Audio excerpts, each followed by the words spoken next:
A person who thinks all the time has nothing to think about except thought. He loses touch with reality. A good servant, but a bad master, and lives in a world of illusion. And all so-called civilized people have increasingly become crazy and self-destructive.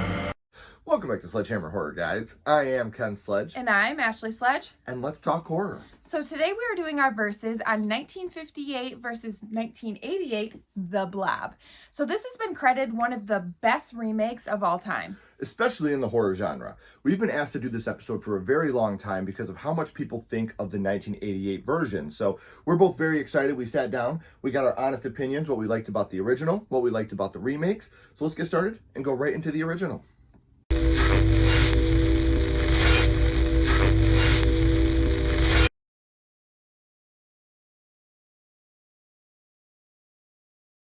So the OG 1958 is very 50s. It was made in the 50s, and it feels very 50s. They're, the kids are goofy. Even their acting is, very 50s, over the top. They're racing. The kids are goofy, and I love it. I love that so much. The 50s aesthetic, it's like its own little time capsule. It is, and I love movies from the 50s, and I love their overacting, and it just really pulls me in. It's fun. Like when they're done racing and they make him the king of racing and they put the hubcap on his head. I almost said hub assembly. The hubcap on his head to make him the king. Now, another thing about this movie is it really shows, like, we are from a very small town. Yes. And you do get the small town atmosphere here. Like when he gets pulled over and the cop comes up and they just strike up a conversation because they know each other. What would your dad think? What would her dad think if they knew that you guys were out here driving a car backwards through town? And we have good relationships with the cops around here. We have good relationships with the community. So that's something that really pulled us into that small town atmosphere that comes with this movie. Well, also, I mean, even they take this man to the hospital, and it's just this little, like, it's a little house with a doctor, and he has to call in his nurse, and he calls in the nurse, and they have acid. They just throw acid on this blob to try to kill it, but it doesn't work, unfortunately. I love how when she throws the acid on it, it absorbs it. Yeah. Like it just absorbs. And you know what would be even better if it was just like a blob middle finger. So yeah, that's another thing we like. And then you do get the death of the nurse, which I do think, because you have the doctor calling into the room, Kate, and then you see that she's overtaken by the blob, and the doctor's shooting at it. And a lot of this movie, especially for the 50s, I really think this was ahead of its time with a lot of the practical. I mean, don't get me wrong. You're watching it now, and it definitely looks dated. But I could see where this would be a scary movie in the 50s. For sure.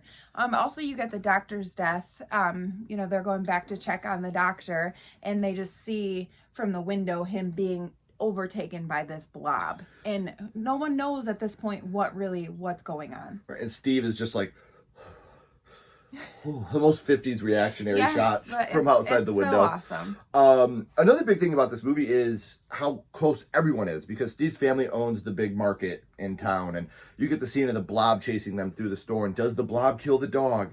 Does the blob not kill the dog? Did the blob run away off screen? So, taking a shot at killing an animal in a movie like this, where you've already had a lot of stuff like that's actually happening. So, watching, and then like her family owns the diner. Yeah. It's just like such a small town thing, and obviously budgets back then and what you were able to film and not film and where you could go. But that's something about this movie that I really, really liked. It really attracted me to it, because we haven't watched this movie in years and years and years. So to go back and actually revisit, Steve McQueen, obviously horror guy, but to go back and see this movie again was a whole lot of fun. For sure. We also get Jane's little brother doing this. Daddy!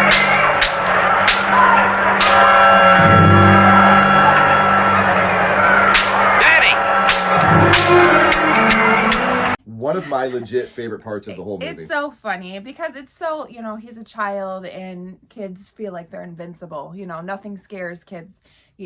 I'll shoot the blob with my fake gun. It's funny. Well, and earlier in the film, because obviously with this, we're just talking about things we like and dislike. We're not going to give you a whole plot breakdown. Right. Earlier in the film, when Janie's sneaking out, don't call her Janie Girl, I was going to say, her name is Jane. Yeah, her name is Jane. Janie. When Jane is sneaking out, she tells her little brother, you have to stay here and protect Mom and Dad. Yeah. So now in his mind, he's a hero. Like, that's his job now. Yeah. So you see him with his little pop gun shooting he's like, the blob. This is effective. Yeah, don't worry, guys. I'm here. I got this. So, like I said, a big problem with movies like this, they are very, very similar. Yeah. So we're going to talk more in the verses about some of this stuff, but when it comes to things that we could just specifically pull from this film, that's what we really wanted to get to with some of these things. So let's get a little bit deeper and talk about 1988's remake.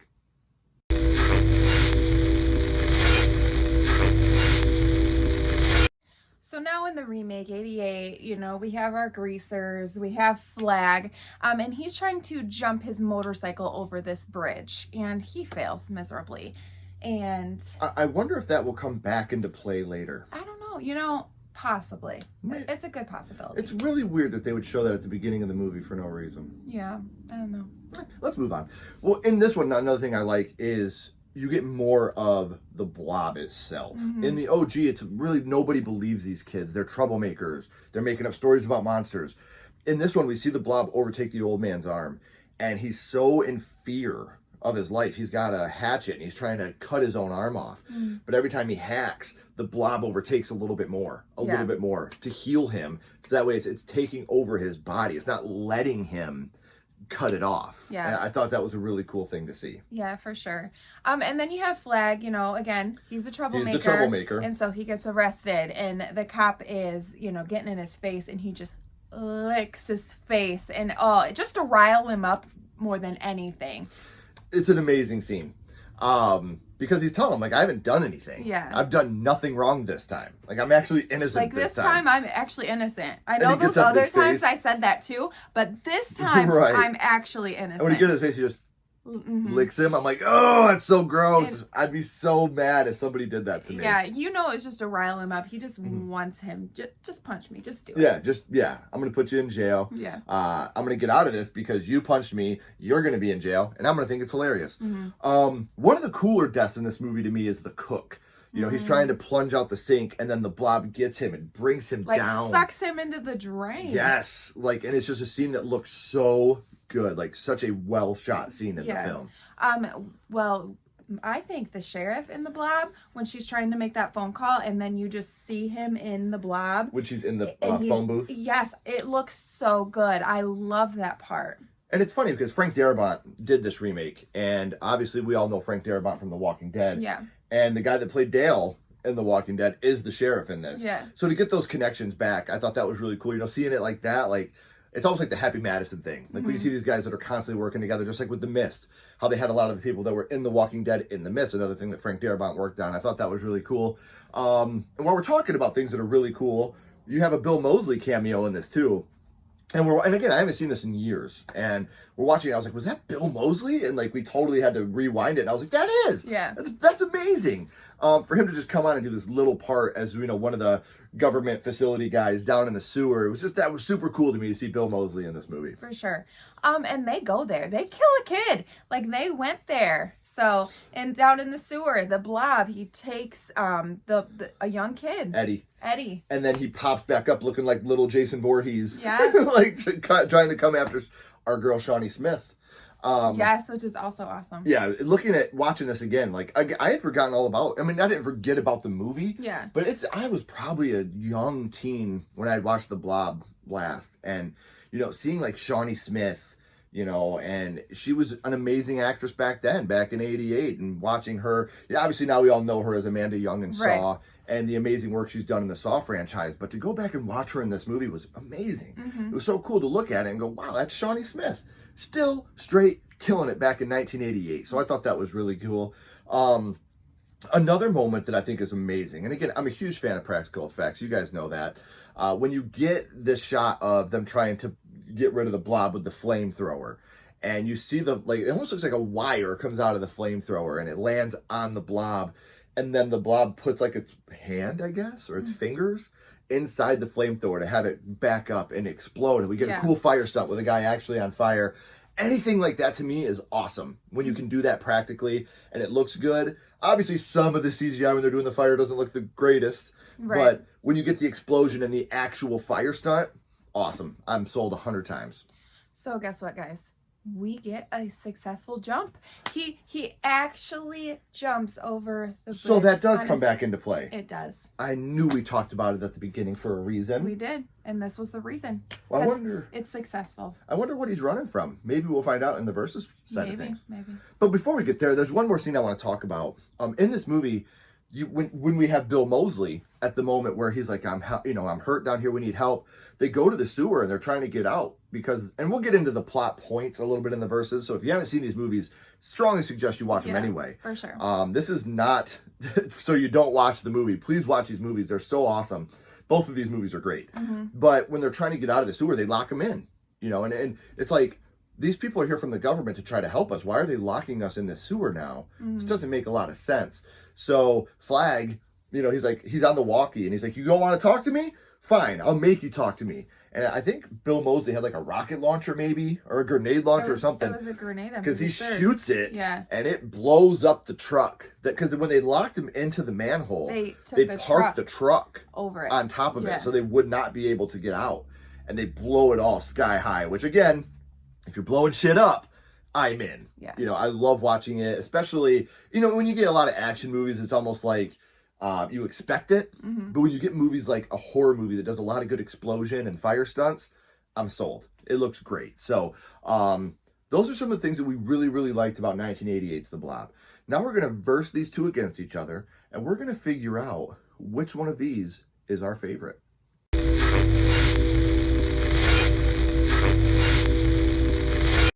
As always, when we start our verses, we're going to talk about the cast. So when it comes to the cast of these two movies, which do you prefer? I have to go with the original, just because, like I said, I really love the 50s feel, the overacting. It feels genuine, and I just really, nothing against the remake, because like we have Shawnee, we have Bill Moseley, like we have a lot of awesome casts in the remake as well, but I just really enjoyed the cast from the original. Okay, I'm going to go with the remake. Like I said, Shawnee, all these different people that we love in the horror community, and again, I'm going to just take what Ashley said and flip it. Nothing against the original. I think Steve McQueen's great. I think everybody in the original did a fantastic job, but just the remake edges it out a little bit for the cast for me. So in the original, you have the Blob getting him and going up his arm, the old man out in the woods. Now in the remake, you have the same thing. You have this old man that's out in the woods with his dog, and the Blob gets him, but right when it starts to go up to his arm, we do this amazing jump cut to these kids eating Jell-O. So, of those two, which one do you like more? I like the jump cut in the remake. I think it feels more effective. You see this kid slurping up Jell-O. It's jiggly like the Blob itself. So, yeah, I thought that was really brilliant, actually. I'm going to agree. I'm going to go with the remake on this one just because it does add this little air of levity, like this little funny moment, and it's just a genius cut to me. Like, you cut to some kids eating Jell-O. It's something so simple, but effective. And that's what I love. I love simple and effective. And it made me chuckle when we watched it. I was like, oh, that was great. That was a great cut. So I am also going to go with the remake. Now, these two are very similar, but they are different. In the original, the old man runs out in the road. Steve swerves and misses him. He doesn't quite hit him. In the remake, they weren't paying much attention because they run the old man right over. So of the two, do you like the old man getting missed or the old man getting hit? So I think that it makes more sense that the old man got hit in the remake because it gives them a reason to get out, see what happened, want to help him and get him to the hospital. I'm all about stunts, so I'm going with the remake as well. Actually seeing him get hit. And again, back in the 58 version, they probably didn't have as much stunt coordination and stuff like that to be able to pull this type of thing off, which is fine. Like, I am not jumping in front of that car. Right. And they still did a great job. We almost hit that guy. Let's get out and see what happened, you know, because he looked sick. But I'm going with the remake. Whenever I get a cool stunt of someone getting hit by a car, I'm always going to run with it. Now, a little bit of a difference here. In the original, we really follow the story of Steve and Jane. They're going on their first date. I don't ever bring people up here, Janie girl. Don't call me Janie girl. I'm Jane. I almost believe you. Yeah. God, that was good. And then in the remake, you have Paul and Meg, who are in the car driving, and they pick up Flag, this, rebel. And when they hit the old man, they think it's Flag's fault. Paul's like, you're going with us so you can explain this because you're nothing but trouble, mister. Up your nose with a rubber hose. And, it kind of becomes like this little weird love triangle for a little while between the three of them. So do you like the fact in the original we get just Steve and Jane who are trying to explain to everybody what's going on? Or in the remake how we get this little bit of a weird love triangle there for a little bit between the three, which ends up becoming just a love story. But and, taking him to the hospital, doing all that together as a trio. I like the Steve and Jane part of it, you know, them just trying to kind of take on this town by themselves because nobody believes them. So I like that more. I'm going to go with the original on this one as well. And again, nothing against what they were doing in the remake, but I'm a sucker for a true love story. Yeah. So to see just the two of them the whole time, and they never leave each other's sides, they never give up on each other, even when Jane's not quite sure. She's like, well, Steve... I didn't really actually see it, but she still believed it. But if he's seen it, I believe him. Yeah. You know, so I really do like that. Now, here's two different parts that are the same but different for different reasons. Now, in the original, the old man, he gets taken to the doctor, and eventually the doctor walks back in. And he's like, where did he go? And he's just the Blob now. Mm-hmm. He's been completely taken over. In the remake, however, you get to see Paul walk in and look in, and you see the old man is just bubbling. Like he's almost like going to explode. He's just bubbling and gross. And then the doctor walks in, and he pulls the sheet off of the old man, and his whole lower half is gone. Mm-hmm. And it looks awesome. It's graphic. It's gross. So do you like the old man getting turned into the Blob from the original, or the old man literally getting eaten? I do like the remake because, like you said, it looks gross. It's gruesome. It's really cool. But I did not hate the original with how the man was taken by the Blob itself. Right. Honestly, I thought they did a really good job with that. But you know me, I like a little bit more of a gruesome. Mm-hmm. Well, I do want to say that I apologize because I just said eaten, so that's almost as gross as anything that happens in the remake. So eaten, I apologize. The whole time I was like, why did I say eaten? So that was gross. You didn't even hear anything I said. You were just in your mind about that. So I don't know what you picked. No, I'm kidding. I'm going with you, my love. I'm going with the remake. It just looks great. Yeah. In a movie that's always been heralded as, you know, one of the remakes with practical effects that are amazing with The Thing, The Fly, The Blob. These are the remakes we hear that are almost as good as the original or better than the original, especially when it comes to the practical effects. So I got to go with the remake on this one. I thought it was really good. Now, when we talked about those movies, we talked about some of the deaths, you know, because both these movies have their fair share of deaths. Like another one in the OG, you get the mechanic. You know, he's talking to his buddy under the car, and then all of a sudden, you know, the Blob takes him. And then you also get, we talked about how the love triangle becomes a love circle between just the two of them. Paul gets taken. He's in the office trying to call the cops. You see the Blob come down and take him. And then, you know, Meg runs in and sees him in the Blob. One of the most iconic, you know, right on the cover of the DVD and the Blu-ray, the VHS maybe even, is, you know, Paul inside the Blob trying to get out. So when it comes to the overall deaths around the two films, which one do you prefer? I'm going to go with the remake on that one also. I just like how when she does come in and he's like, you know, sort of stuck in it, but sort of out still, and she's trying to help him out of it. It just looks so awesome. I love the way it looks. So the remake for me. And it's definitely 80s. You know, same thing with Creepshow 2. Yeah. Like when you have, you know, him getting stuck inside the thing in the lake, you know, when they're on the raft and the Blob takes him, which I always put these two together in my head because of the Blob part. But I'm also going with the remake. The deaths in the remake look so good. They do. I mean, like this, very good. Like this one, we're going to get to another one here in a second, but yeah, the remake for sure. For sure, the remake for me. So one last death I want to talk about, the projectionist, because they're very similar. In the original, you have him in the room searching, and then the Blob takes him over, and then it takes over the whole movie theater. You know, you see the Blobs coming out of the windows and stuff. And then in the remake, you have the projectionist, who was also the son in The Whole 10 Yards. Rest in peace, Matthew Perry. That news just broke to us. We've been hit pretty hard about this. We wanted to make that little, 6 degrees right there. The guy that's the projectionist in this movie is the son in The Whole 10 Yards, which also stars Matthew Perry. And unfortunate, nothing but love. Sorry to get serious for a minute, but we wanted to mention that. So thank you for writing that in there. You see him looking down inside the vent, and then the Blob comes up, grabs him, puts him up on the ceiling, and you see his yo-yo still going up and down. So of those two, which one did you like more? I'm going to go with the original on this one, just because I like how it's going through like the windows to get to the rest of the people in the theater. I just think that looks really cool, and it doesn't look that great in the remake. It doesn't look that great. See, I disagree. I think it does look good in the remake. I am going with the original on this one, though, just because I do like how it overtakes him and then overtakes everything. Because it's huge. It's just this ever-expanding thing now. It doesn't just stick in the one place and then decide to go out into the theater. he's just a casualty at this point. You know, it didn't go after him and stick him to the wall. It ate him. And then now it's going after the whole theater. But I love the way it looks when in the he's remake. Stuck up on the wall. I love it. It doesn't look good. I think it looks great. She's going to beat me up. Now we got to get into the main plot. In the original, you have a meteor that comes down to Earth. You have the blob that comes out and starts wreaking havoc. But in the remake, we find out this. You suspected that conditions in space would have a mutating effect on bacteria. But this activity must be what threw the satellite out of orbit. Correct. It's the government. It's the government. It's always the damn government. And that's the big plot of this one. In the original, nobody believes Steve and Jane. You know, and the crew, they're like, oh, you guys are just troublemakers. I can't believe we're buying into this. Oh, what a monster killed the doctor. You know, but in this one, right away, the government's there. The ET-looking people are showing up, you know, with their hazmat suits on. We're going to get to the bottom of this. And I love how Flag's like, really? The government doesn't do a fucking thing ever. But now all of a sudden they know where a meteor landed and you guys are buying this. Yeah. So, you know, this was a rogue satellite that gathered bacteria that was going to be used for warfare. It's a big thing in the 80s, obviously, with the Cold War and stuff like that. So, again, horror has always had social issues, always been at the center of our favorite horror movies, and that was this at this point. You had the Cold War, everything going on there, bio-warfare coming from the sky from a satellite that we can use against other countries in case of war.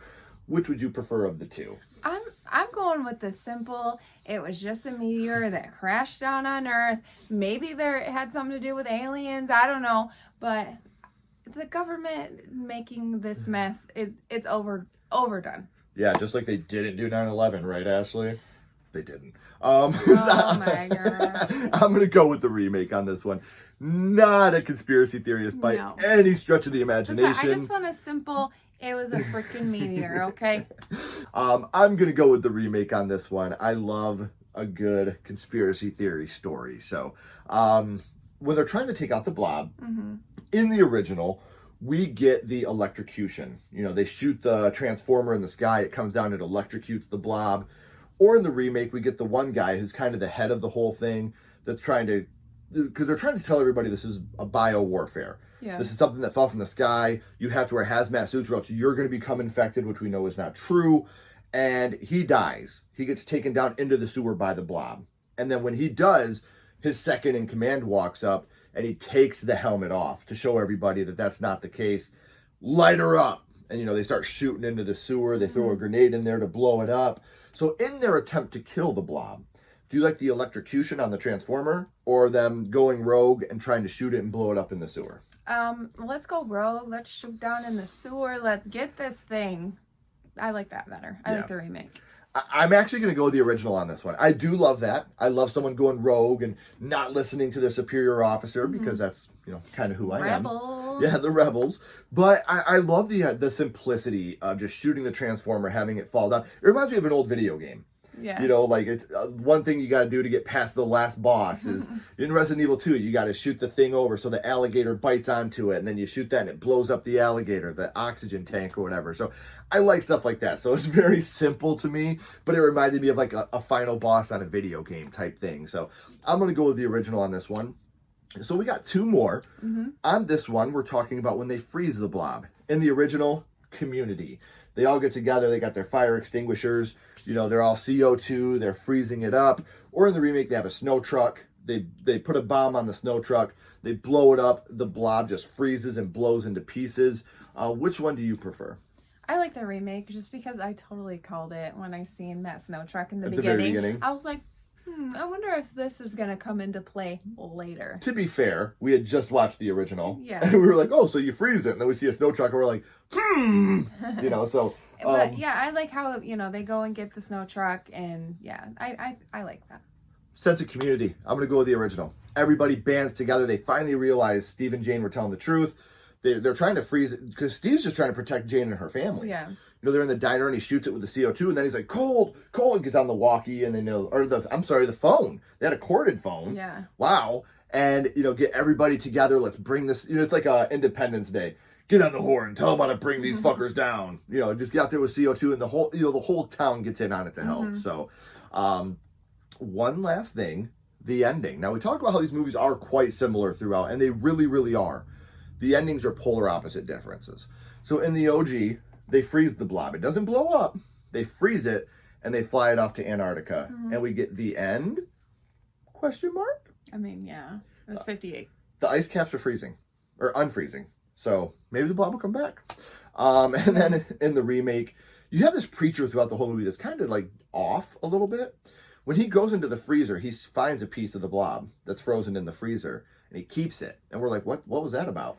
Well, at the end, we see he's got his own little congregation and talking about the end of times. And this lady comes in and is like, well, when are the end of times? He's like, we shall know soon. And he holds up and he still has some of the blob. So you do get a sequel tease in both of these movies. Yeah. So of the two, which one do you prefer? I like that they fly this blob over to Antarctica and they're, under their plane and they just drop it there. I like that. And you get the end? The end? And the little question mark comes? Yeah, question mark, not. I did quotation. The end? The end? No. I agree with you though. Yeah. I'm gonna go with the original. I think that the original it's a little less ambiguous because they're taking it to Antarctica, they're dropping it, it's frozen, it's gonna stay there forever. In the remake, you have could we possibly get a sequel with maybe like this cult type, congregation that is following the blob as their, Lord and Savior type thing. So you could have gotten the blob to the cult of the blob, or you know what I mean? Like, so they could have definitely carried it on with that. I like the less ambiguous ending of the two of, fly it to Antarctica, give me a question mark at the end, I don't care. But it's over for me. The blob's in Antarctica, it's frozen, it's staying there, nothing's going to happen, it's done. So for those of you that have been keeping track at home, that gives me 5 points for the original and 6 points for the remake. And I have 5 for the original and 6 for the remake. I think this is the first time we've ever had a tie score. I know. Crazy. I really think so. But obviously the points don't matter. So which of these two films do you actually enjoy more? I have to go with the original. I think it's so much fun. I had so much fun with the original. Like I said, I really love the cast and the overacting of the 50s, and it's just, I don't know, I just had a really great time with it. So, and the practical effects, even the way the blob looked, like, it looked really cool. I thought it looked really awesome. By the slightest of slightest margins, I'm also going with the original. Yeah. Again, I when people say this could be the best horror remake of all time, I have no argument against it. I have nothing to argue against that. And when I mean, like, I'd give the original maybe like a 7.2 and the remake a 7.1. Like, it's the slightest of slightest margins, but I really enjoy both these films. I had a great time watching both of them. I think the cast in both are great. The practical effects in both are great. There's nothing really about either one of these films that jumps out at me and says, this is not good. This is a bad thing to happen in this film. So I really enjoyed both of them, but my overall, I gotta go with the original. I think it's just, there's something about, maybe it's the 50s aesthetic, because you and I are both really big fans of that. I think it is. But again, the 80s aesthetic, that's where, I was born, or I grew up in. So I do have a soft spot for that as well. I love Flag. I think he's great. I love the mom telling the kids they can't go see the obvious Jason Voorhees ripoff film. So there's a lot about the remake that's really fun too. So for everybody that suggested us do this episode, thank you. Yes. We had an amazing time watching both these movies. Ashley had a great time writing these. I had an amazing time reading her script. So thank you guys for joining. If you haven't already, please like and subscribe. It really helps the channel more than you know. And follow Sledgehammer Horror on social media. All our links are in the description as well. So next month, we are also finally breaking down, and we are going to be doing The Fly. So, one of Ashley's favorites. So, that will be next month. What are some verses that you would like to see us do? What are some movies you would like to see us verse off against each other? Please sound off in the comments. And also let us know, what are your thoughts on these two movies? Which one do you like more and why? We would love to get your guys' opinions.